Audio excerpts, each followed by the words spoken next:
So today we're going to talk about chassis batteries.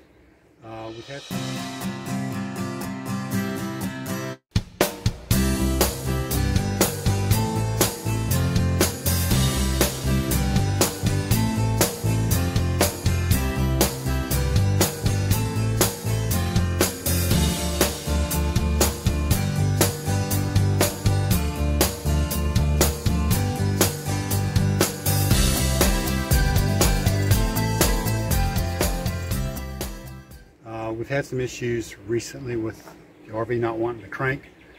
We left a previous campground and some of our fellow RVers started us for it. We got to this campground and we had to move the day after we got here to a different site due to power pedestal issues. But it wouldn't crank, so we jump started it again, moved it. I checked the battery the next day. It was like 8.45 volts. So we took it to O'Reilly's, had them test it. They said the battery was fine. I brought it back, reinstalled it in the coach, and checked it the next morning, and it was back down to 8.45 volts. Well, the mistake I made was in not leaving it disconnected so we could see if the battery was discharging on its own or if it was a parasitic draw. So I went on Amazon, purchased this handy dandy little charger, charged it overnight. Well, actually, I didn't charge it overnight. It charged within 5 minutes from 12.2 volts to, from 8.4 to 12.2 volts, which that's in itself sounded very odd. It should take several hours, even at 10 amps, to charge it to a full charge. But since the charger said 12.2 volts, I disconnected it, checked it with a meter. That's where it was, 12.2. So I just left it disconnected for a while and checked, and it was back down to 8.45 volts again without it being disconnected. So I threw it back in the coach just to put it in there. But we're going to take it back out, and I'm going to take it back to O'Reilly's to get them to test it again because it wasn't connected to anything during that test. So let's go ahead and open it up, and we'll go inside here and first of all, let me just check where the voltage is now. We're going to use a standard multimeter. We set it to 20 volts DC. And we're going to come inside here. You might want to come around this way so you can see the battery. Coming this way. I'm going to connect the positive to the positive and the negative to the negative. And we're currently at 8.37 volts. And it is connected. So turn this off. We'll disconnect the battery. And we're going to start with the negative post. Just go ahead and disconnect this bad boy.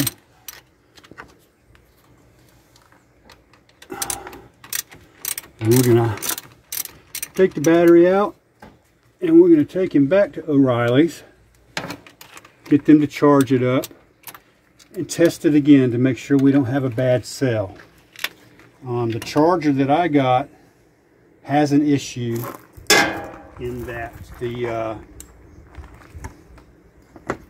mode switch doesn't work. You should be able to change between the gel cell battery and the standard battery. It's stuck on gel, and so I didn't really want to trust it, so I didn't leave it on there to charge a whole lot. But the fact that it went from 12 volts to 8 volts without being connected to anything still makes me think it's got a bad cell.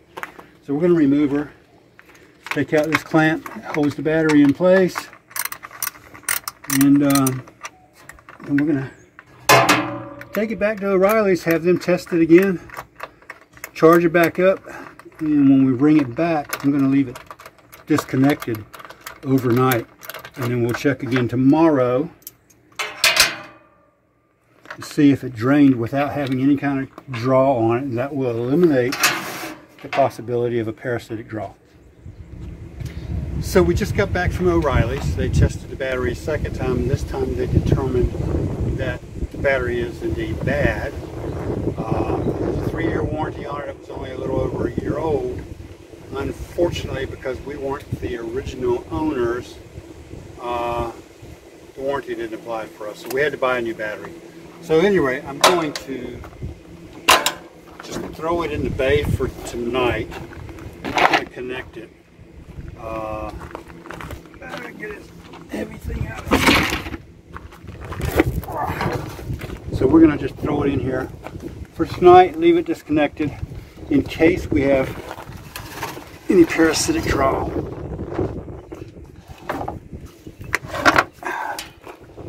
Okay, that's good. That's good. The negative post is down there, and these posts are still covered.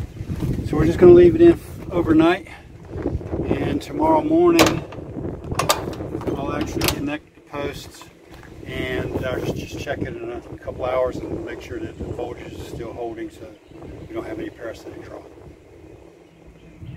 Okay, so yesterday evening we put the new battery in the coach. Today I'm actually going to hook it up to the terminals. Before I do, I want to check the voltage real quick.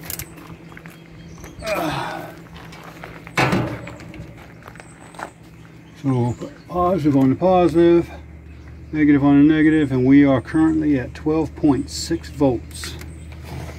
So we put the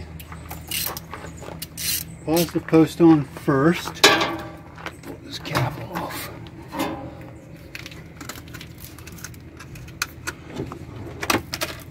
Bring it over here.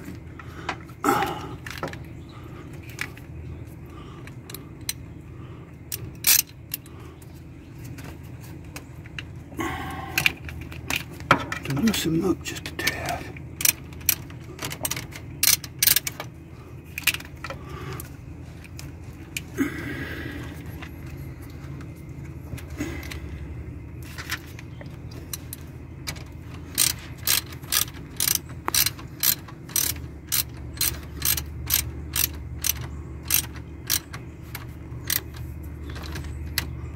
Don't want to over tighten it. It should be good enough. Right, and then we'll put the negative post on.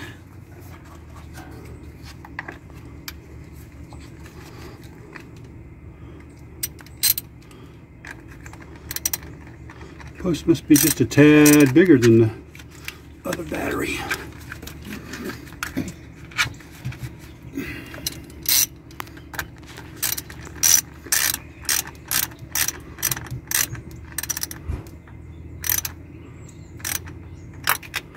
Alright, posts are both on. Now let me grab the meter, which fell on the ground, and just see what we're at now. Positive, negative. We are at 12.58, 59. So it's normal for it to draw a little bit once you first hook up the battery.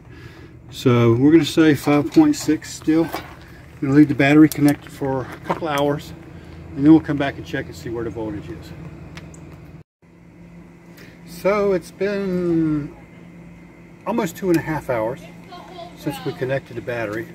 We're going to check him now and see if it's holding the charge or if we might be suspecting any kind of parasitic draw. Pop him open here. Set our meter to 20 volts scale. Crawl back under here, and we've got 12.60 volts. That's awesome. Yes, it is. Absolutely no draw. Awesome. So I'm still going to check it again later. I'm not going to call it fixed at 2.5 hours, but we'll check it again later today or sometime tomorrow just to see where it's at. Okay, so the battery's been installed overnight. We're going to give it one final check to see if she held that charge. I believe it was 12.6 at last check. So we'll put her line in here and see where she is this morning. Positive, negative, we are at 12.59, close enough. So I don't think we got any parasitic draw issues. We should be good to go on the battery.